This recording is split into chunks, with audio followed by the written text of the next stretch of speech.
Halo sahabat Weekly, nama saya Satur. Malam ini, saya akan menceritakan sebuah kisah menarik tentang seorang pria tampan kaya raya yang kebablasan. Berikut kisahnya.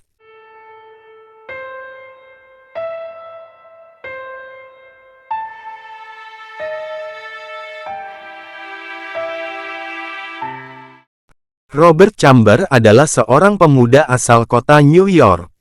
Robert memiliki latar belakang yang mentereng. Keluarganya kaya raya dan keluarga Robert hanya mengirimnya ke sekolah-sekolah eksklusif dan terbaik di Amerika. Hal itu dilakukan untuk menjaga agar Robert bergaul dengan orang-orang dari kalangan atas. Sudah cukup lama, Robert mengenal dan tertarik pada seorang wanita bernama Jennifer Levin yang berparas cantik. Rupanya, Jennifer juga naksir Robert. Keduanya pun sepakat untuk pergi berkencan. Pada tanggal 26 Agustus tahun 1986, keduanya pergi makan malam di area Upper East Side, kota Manhattan. Setelah itu, mereka berjalan-jalan di Central Park, sebuah taman kota yang terkenal dan sangat luas. Karena suasana taman yang sejuk membuat Robert dan Jennifer mendadak ingin bercinta.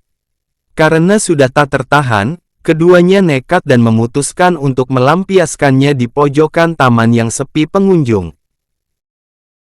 Selang beberapa jam kemudian, ada seseorang yang sedang asyik bersepeda melewati bagian taman yang terpencil itu. Betapa terkejutnya orang itu saat melihat pemandangan menyeramkan di pojokan. Rupanya itu adalah Jennifer yang sudah tak bernyawa. Polisi segera mencurigai Robert Chamber sebagai orang terakhir yang ditemui Jennifer hari itu. Apalagi polisi menemukan banyak bekas cakaran pada pria tampan itu. Tentu saja, awalnya Robert tidak langsung mengakui perbuatannya. Tetapi setelah diinterogasi, akhirnya Robert menyerah dan menceritakan apa yang sebenarnya terjadi. Diakuinya, malam itu dia berkencan dengan Jennifer. Setelah makan malam mereka jalan-jalan di taman dan tergoda untuk bercinta. Rupanya malam itu hasrat Jennifer sudah memuncak dan dia mulai main tangan.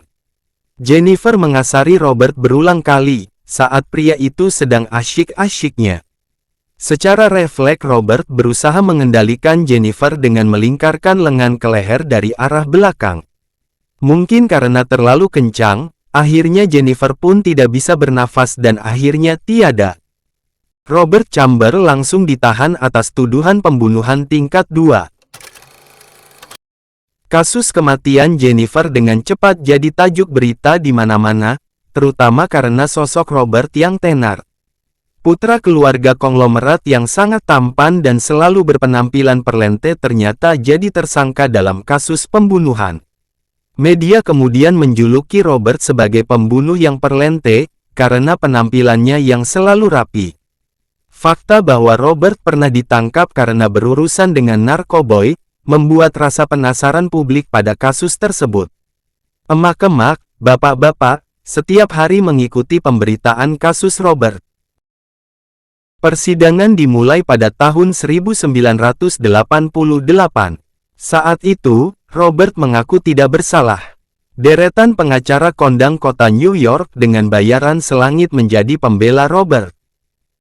Mereka memberikan pembelaan bahwa kematian Jennifer disebabkan oleh sebuah kecelakaan. Malam itu, Robert dan Jennifer sama-sama sadar dan setuju untuk bercinta di tempat umum tanpa ada unsur paksaan. Masalah pelaksanaannya, mereka berdua kebablasan hingga Jennifer meninggal dunia dianggap sebagai ketidaksengajaan. Mereka juga mengklaim bahwa polisi telah memaksa Robert membuat pengakuan palsu. Di sisi lain, jaksa penuntut menuduh Robert tidak peduli atas keselamatan Jennifer hingga bercinta tanpa kendali. Aksi Robert dianggap sebagai tindakan tidak bertanggung dan lalai hingga seseorang meninggal dunia. Apalagi setelah kejadian, Robert langsung pergi ke bar dan bersenang-senang bersama teman-temannya. Sedangkan Jennifer dibiarkan saja di taman hingga ditemukan oleh seorang pesepeda. Terungkap fakta lainnya tentang Robert yang sering memperlakukan teman kencannya dengan kekerasan. Pada akhirnya, Robert Chamber dinyatakan bersalah atas dakwaan pembunuhan tingkat 2 dan dijatuhi hukuman 15 tahun penjara. Sebelum persidangan ditutup, Robert menyampaikan permintaan maafnya kepada keluarga Jennifer Levin yang harus menderita akibat perbuatannya. Pada tahun 2003, Robert Chamber dibebaskan secara bersyarat. Kasus ini memiliki dampak yang besar pada budaya Amerika, dan telah menjadi subjek banyak buku, artikel, dan acara televisi. Banyak orang merasa, Robert Chamber menerima hukuman yang lebih ringan daripada yang pantas dia terima karena latar belakangnya. Sekian dulu kasus malam ini. Terima kasih sudah mendengarkan. Selamat malam dan selamat beristirahat.